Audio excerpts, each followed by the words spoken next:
Thanks everyone for joining today's Space Syntax Lab seminar. I'm very much looking forward to today's discussion on integrating network-based and agent-based modeling to improve pedestrian movement predictions. Before we begin, I need to inform you that Anita Ullrich will unfortunately not be able to present her work today. However, we are very fortunate to have Franziska, one of her co-authors, stepping in as her replacement, as well as Ioanna. And I still want to take the moment to introduce Anita and her background alongside her colleagues, so you get a better idea of where our research is coming from and how their expertise is shaping their work. So Anita Ullrich is a research engineer at the Fraunhofer Chalmers Research Center for Industrial Mathematics in Gothenburg, Sweden. She holds an MSc in physics with a specialization in complex adaptive systems from the University of Gothenburg. Her research focuses on particle simulations, particularly in digital twins of cities and railway infrastructure, with applications in structural mechanics and pedestrian movement simulation using the discrete element method. Dr. Franziska Hunger is an applied researcher also at the Fraunhofer Chalmers Research Center for Industrial Mathematics and a project leader in the Digital Twin Cities Center. She has over 13 years of experience in numerical simulations and holds a PhD in reactive thermofluid dynamics simulation. Since 2020, her work has focused on urban environment simulation, including wind fields, microclimate modeling, and pedestrian movement analyses. Her work aims to support industry and public sector partners with digital urban analysis tools. And finally, but not last, Dr. Ioanna Stavroulaki is an associate professor in architecture and a member of the Spatial Morphology Group at the Chalmers University of Technology in Gothenburg, Sweden. Her research focuses on spatial morphology at both urban and building scales, with an emphasis on descriptive analytical methods, digital modeling, and evidence-based design. She's co-founded Urban Calculator AB, a non-profit specializing in analytical tools for architects, urban designers, and planners. And she also teaches spatial morphology, system thinking, and evidence-based design at the Department of Architecture and Civil Engineering. And before we start, if you have any questions during the talk, please feel free to drop them in the chat, and we will address them during the Q&A session at the very end. And with this, I'd like to hand over to you, Franziska. Thank you very much for the introduction, and thank you very much for inviting us and having us here. So as Kimon already said, unfortunately, Anita cannot be here, but Joanna and me will step in, and I will be talking mainly about the agent-based modeling framework and the connection, whereas Joanna will be talking about the network model. So let's get started with, let me just grab the laser pointer as well. Pedestrian movement as such. Pedestrian movement has always been a main concern for urban design and planning, but its importance has increased through the sustainable development research agenda. And there are several reasons for that, why pedestrian movement or active modes of transportation are so important. And this is, for example, a reduction of greenhouse gas emissions and therefore shaping more sustainable cities. It's a very important aspect in health and well-being. Social inclusion and cohesion is connected to those active modes of travel. And also it's a driver for the local economies. And when looking at the design phases and the design process, we were wondering what a decision-making tool can help the urban planners with. And first, it's the understanding of the current situation. Then it's the validation of assumptions that urban planners and designers make. Then it would help to compare different options and scenario testing. And finally, it supports the assessment of the final proposal. And to the right here, you see this curve about effort and effect over time, whereas the first one is the ability to make changes to the design proposal, where you see that you have a high ability to make some changes to the design in the early phases of the planning process, which decreases with time. But and on the contrary, the costs of those design changes are very or decently low in the early time phases, but increasingly with time. So therefore, it becomes clear that there's a demand for early scenario assessment. And here we would like to develop, or we would like to have tools at hand which can support those early design analysis. And there you can derive some characteristics such tools should have, like, for example, be easy to apply, of course, easy to understand, quick, and of course, accurate enough, which is a very complicated task, one should say, and you're probably very familiar with that. So anyway, we anticipate to have a tool that can predict the pedestrian movement. And what do we mean by that? Well, we want to predict the numbers, but also the distribution, the granular distribution in public spaces. And the idea was to combine here a model of the city scale, which can be considered macroscopic, and the model on the local scale, which can be considered microscopic. And for both, for the macroscopic models and the microscopic models, a toolbox is available. And for the macroscopic models, we picked the network model, where Ioanna is the expert in, and on the microscopic part, we picked the social force model. And the innovation now is really the combination of those two.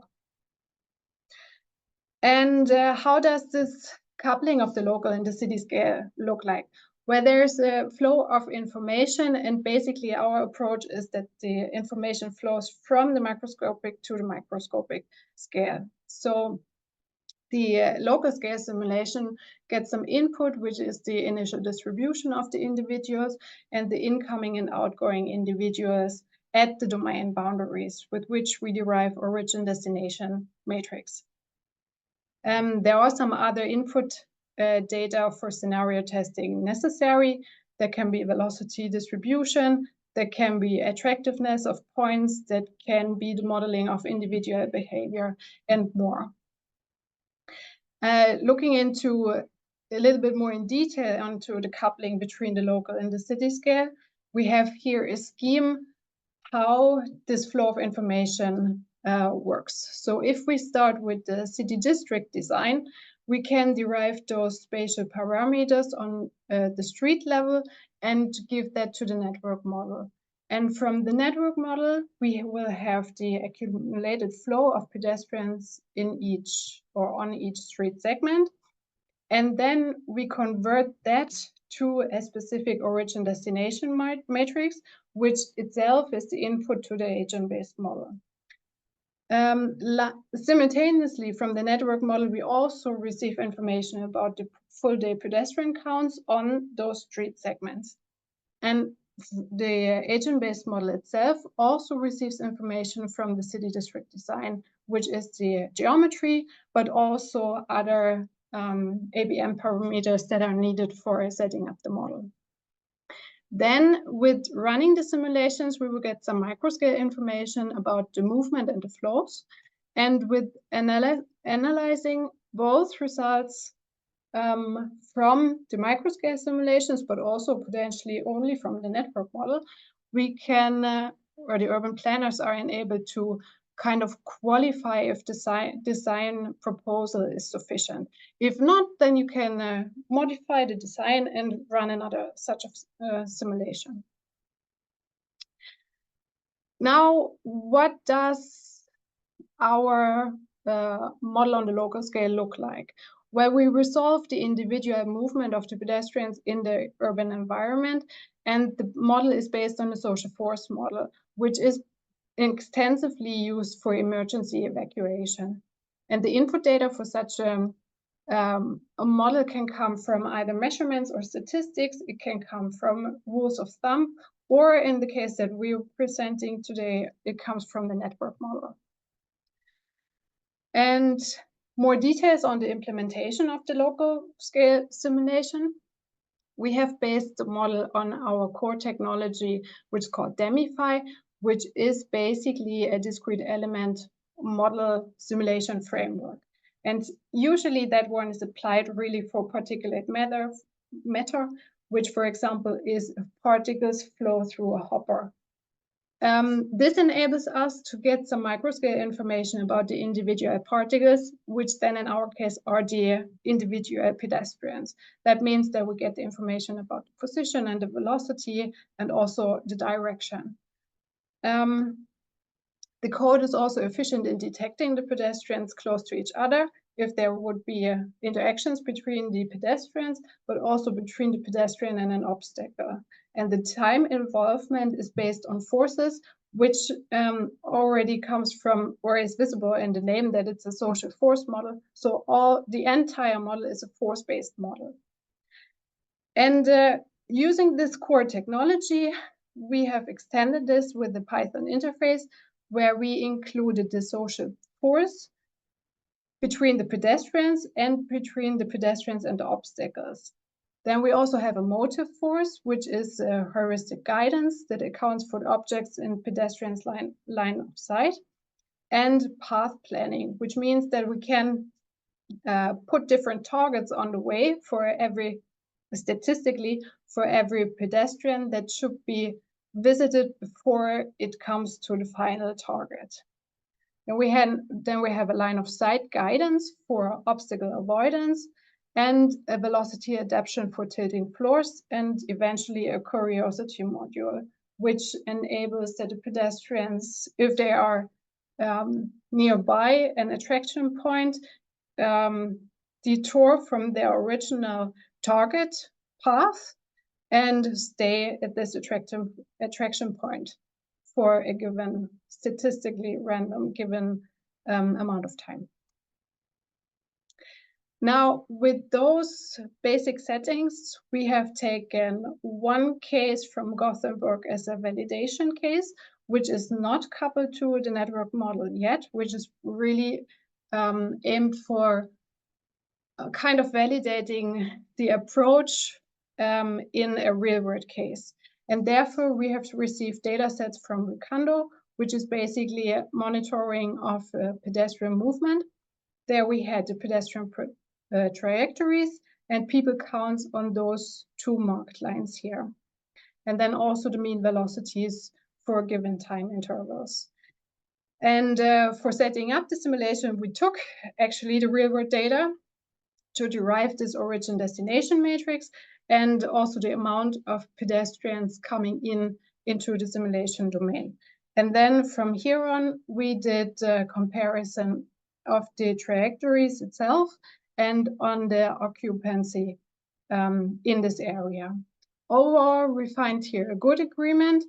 Yet we had one little problem, that the geometrical object had an entrance here, which we could not model, so that we had to shift that slightly. So you see that we have a little bit broader distribution of this high occupancy area, where this is more local here. With the simulations, we also did a comparison now against the measurements of the velocity distribution and of the distribution of the pedestrians along this line.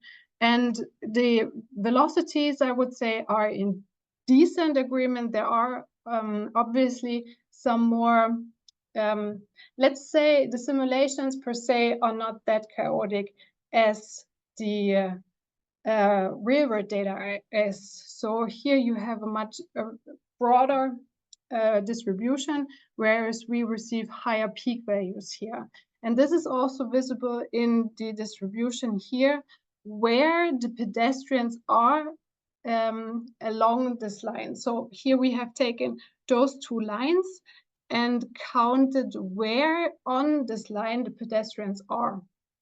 And you see that we have in the simulations a higher peak, which means that the pedestrians are predominantly crossing those lines at specific values.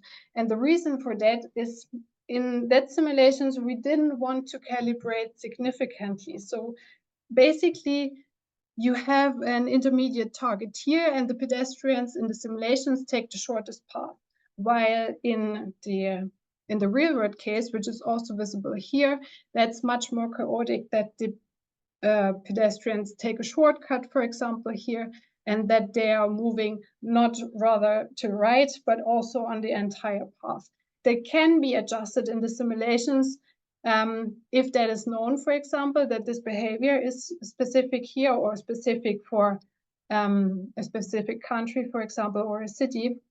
They can be adjusted, but that was not what we anticipated. We wanted to see how the model compares when we don't tune significantly.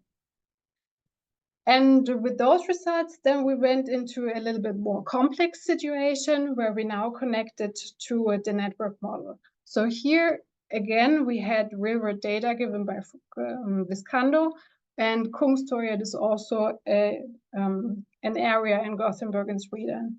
We once again got the pedestrian trajectories and also some mean velocities and counts at lines, but they were this time only used for the comparison between the model and the real-world data, and the simulation input was given by the network model. And yeah, with this, I hand over to Ioanna. Yes, thank you, Franziska. So I will say a few words about the network model that gives the initial input to the agent-based model.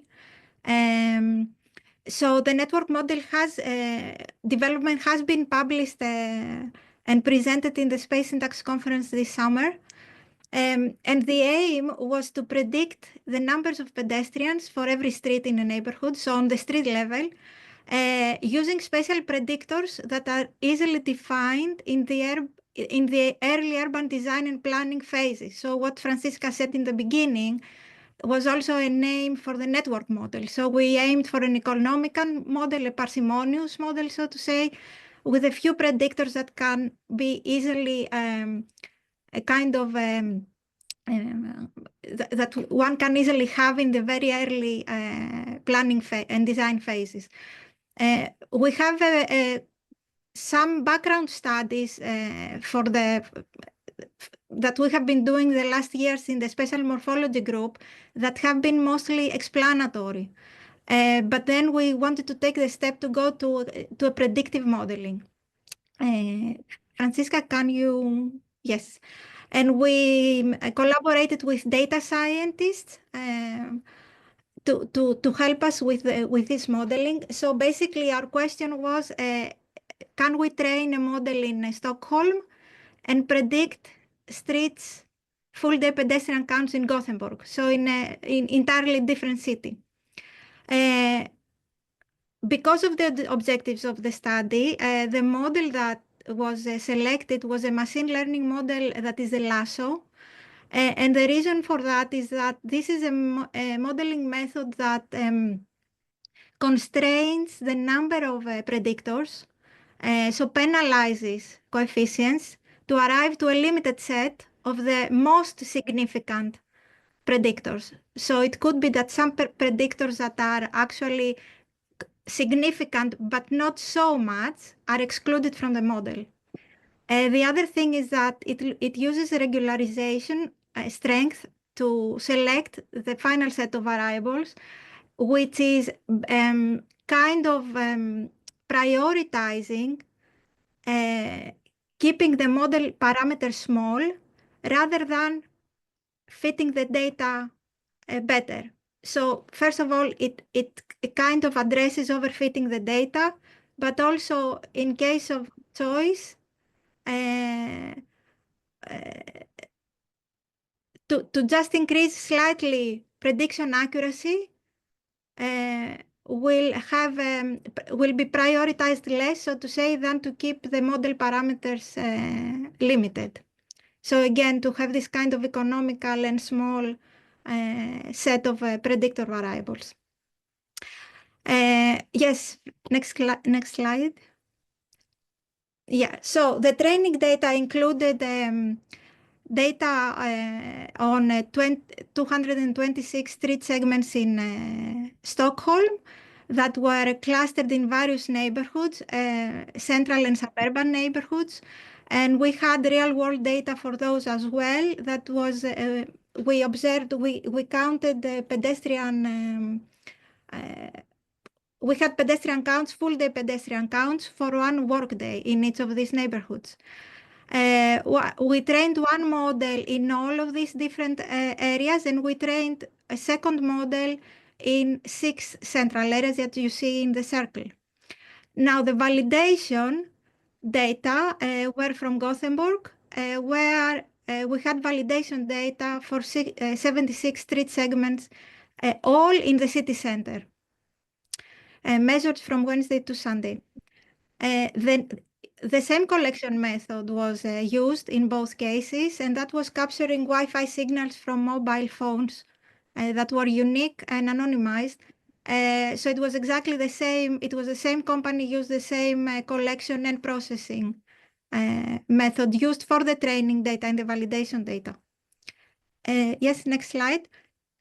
And we started from an initial set of 43 special variables in the training data, including network centrality measures, of course, build density, different variables of accessibility to public transport, for example. We had the road characteristics, some socioeconomic variables, but also street types. So both transport road classifications, but also special types, street centrality types and density types that we have been developing in earlier studies. And the response variable was full day pedestrian count. I'm just showing you here the final set of predictors and the final equation that was a result of the Lasso modeling. So we have the predictor variables were angular betweenness in 2 kilometers, so a local angular betweenness, accessibility to local markets, so how many local markets, meaning retails, restaurants, cafes, and so on, were accessible in 500 meters walking distance, and also speed. I have to note that speed was actually a characteristic of the multimodal central streets in Gothenburg, because those were the streets with 50 kilometers per hour. So by speed, keep in mind that these are actually the multimodal central streets that were associated with higher pedestrian flows. Yes, next slide. Now, if we look at the validation results, to predict the absolute numbers, the model can predict 52% of the response variable in absolute numbers. You can see in the map here that here we map the error, the absolute error. So the negative numbers show under prediction and the positive numbers over prediction. So the reddish numbers show under prediction, and you see in the circle the most central area in Gothenburg, meaning the commercial hub and the public transport hub. So the numbers there that are very high, we are largely under predict. You see it also in the plot. Numbers that observed numbers over 20,000 pedestrians, we do not capture. So we have huge errors, absolute errors there in those streets with very, very high observed numbers. Again, commercial hubs, public transport hubs, and so on. Next slide. Now, what is also important for an urban designer and planner is not only the prediction of the absolute numbers, which is of course important, but also if we can kind of estimate the distribution.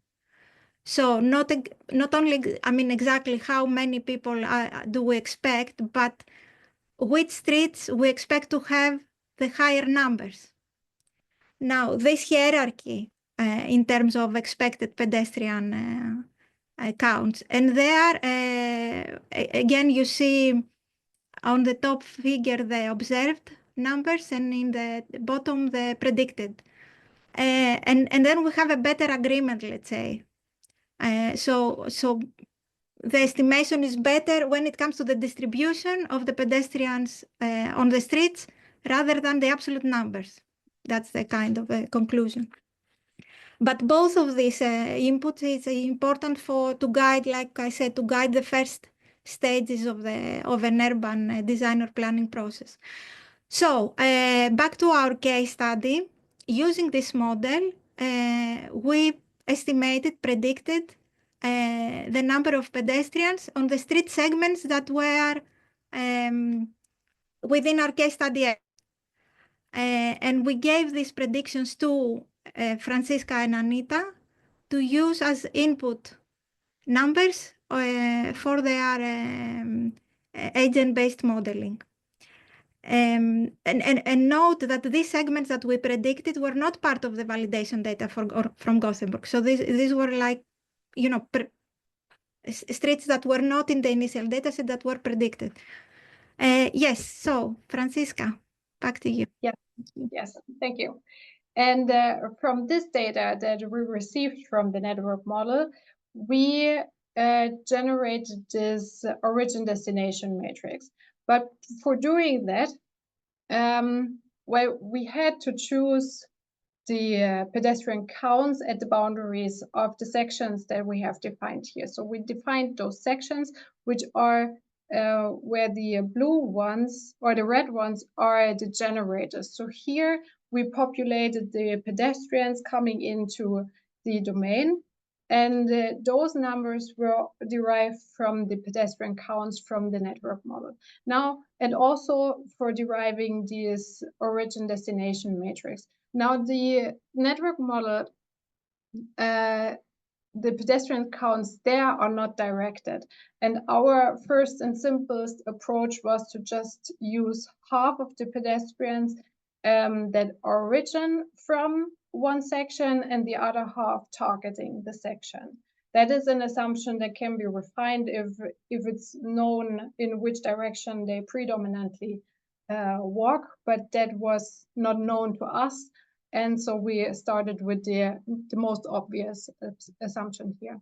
And then further, full day counts were given by the network model, but scaling factors were derived for the different times during the day. So in that particular simulation, we used 1 hour of simulation time, which was the 27th of June, year 2018, which was a usual working day, and we picked the time between 14 and 15 o'clock. And using a scaling factor resulted in the actual pedestrian count for this particular hour. And here on the right-hand side, you see kind of the comparison, similarly to what Ioanna just showed before on the network. But here we have that locally comparing the real-world data given to us by those recordings from this area and the pedestrian models. And also what Ioanna just said is that we have some variations, but we have a reasonable agreement between the distribution between the different areas. So if, for example, in the western part, we have very low results both in the real-world data and the model, and higher values in those other more dominant areas. And now with this data, we performed our simulations, and here's just an illustration what the final result simulations can look like.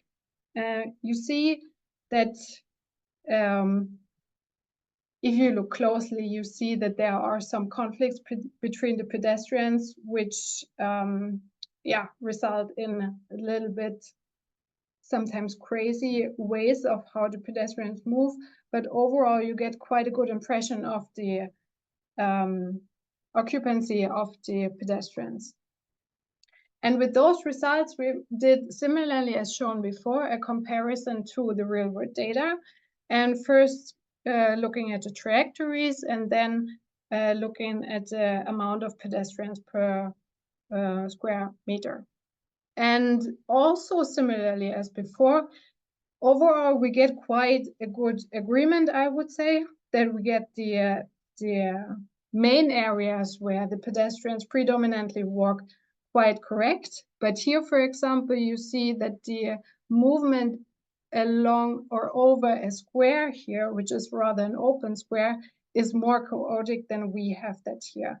And that's basically because in such kind of simulation, you have the deterioration from the shortest path, but the pedestrians want to take the shortest path, obviously. And likewise, you see that here. But the good thing is that you have that you capture these areas with a very high amount of pedestrians, which we see likewise here in our simulations. And what more? Now, one can wonder, we have the comparison between the model and we have the real world data. Now, why bothering with these simulations at all? Well, there's one particular thing that is enabled by such kind of simulation, and that is that you can do analysis on a very local scale because you have all the information of the individuals. So what we can do is to really record the conflicts, for example, between the pedestrians. So when is there a violation of the person's space? So meaning when are the pedestrians getting too close? For example, here we plotted when do we have a distance between the pedestrians below 1.5 meters, which are the black crosses, or even below 1 meter, which is the red crosses. And then also we plotted when the pedestrians needed to reduce their speed from the target speed and to which or how much they had to reduce the speed. And this is some information that can be quite useful for understanding the pedestrian flow. So if there are waiting times or if there is a needed slowdown.